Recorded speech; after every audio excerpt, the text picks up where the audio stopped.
বাঁকুড়া জেলার ইন্দাস ব্লক তৃণমূল কংগ্রেসের পক্ষ থেকে সাধারণ মানুষদের ধন্যবাদ জ্ঞাপন করলেন এবং আবির খেলে মিষ্টিমুখ করিয়ে শুভেচ্ছা বার্তা দিলেন তৃণমূল কংগ্রেস নেতৃত্ব।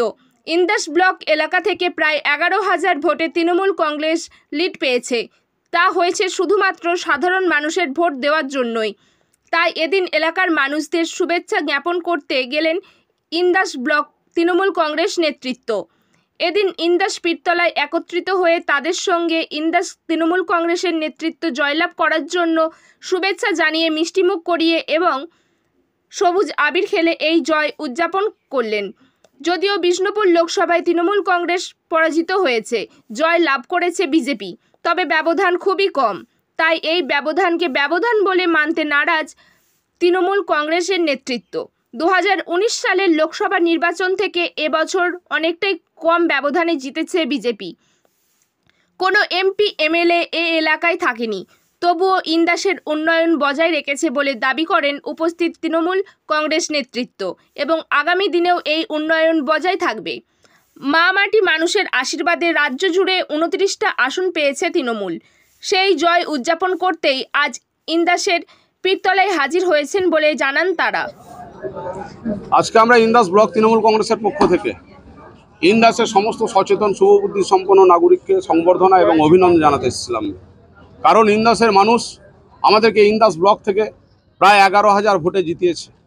আমাদের কর্তব্য মনে করছি, মামাটি মানুষের নেত্রীর আশীর্বাদ আছে, সকল মানুষের পাশে থাকার জন্য তাদেরকে আরেকবার অভিনন্দন জানিয়ে গেলাম। আগামী দিন এই সবুজায়ন যাতে থাকে তার জন্য আমরা মানুষের পাশে থাকার আশ্বাস নিয়ে, প্রতিশ্রুতি নিয়ে আজকে আমরা মানুষকে অভিনন্দন জানাবার জন্য ইন্দাস পীরতলাতে একটু সবাই মিলে আনন্দ উৎসবের মতো করে এইখানে আজকে পালন করার উদ্দেশ্যেই আমরা মিলিত হয়েছি।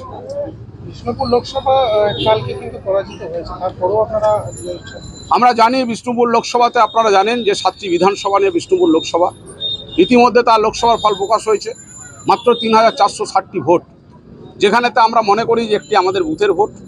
এবং আমরা যেখানেতে 2019 সালে 17,000 ভোটে পিছিয়েছিলাম, সেই 17,000 ভোটকে আমরা প্লাস করে তারপর 10,000 ভোটকে আরও প্লাস করেছি।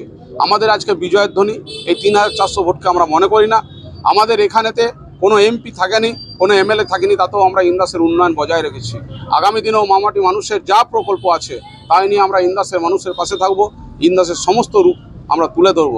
আমরা আমাদের 29টা যে বাংলায় আসন পেয়েছে মামাটি মানুষের নেত্রী মমতা ব্যানার্জির আশীর্বাদে এবং মানুষের পাশে থাকার আশ্বাসে, তার জন্য আমরা আজকে বিজয় উৎসব করেছি ইন্দাস পীরতলাতে। বক্তব্য রাখতে গিয়ে আপনি বলছিলেন যে তৃণমূল কংগ্রেস লাঠিও ধরতে পারে, এরকম বলছেন।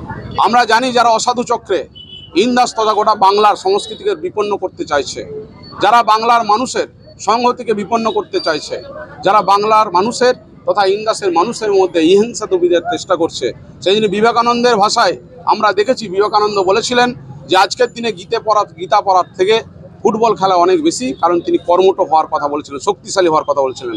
আমিও সেইভাবে বাংলার মানুষকে, বাংলার যুব সমাজকে শক্তিবদ্ধ হওয়ার জন্য আবেদন জানিয়েছি এবং তাদেরকে এই যে তাদের পরিকল্পনা, তারা যে বাংলার মানুষকে অন্য পথে, কুসংস্কারের পথে নিয়ে যেতে চাইছে, তার প্রতিবাদে প্রয়োজন হলে লাঠি ধরতে হবে বাংলার সংহতিকে রক্ষা করার জন্য।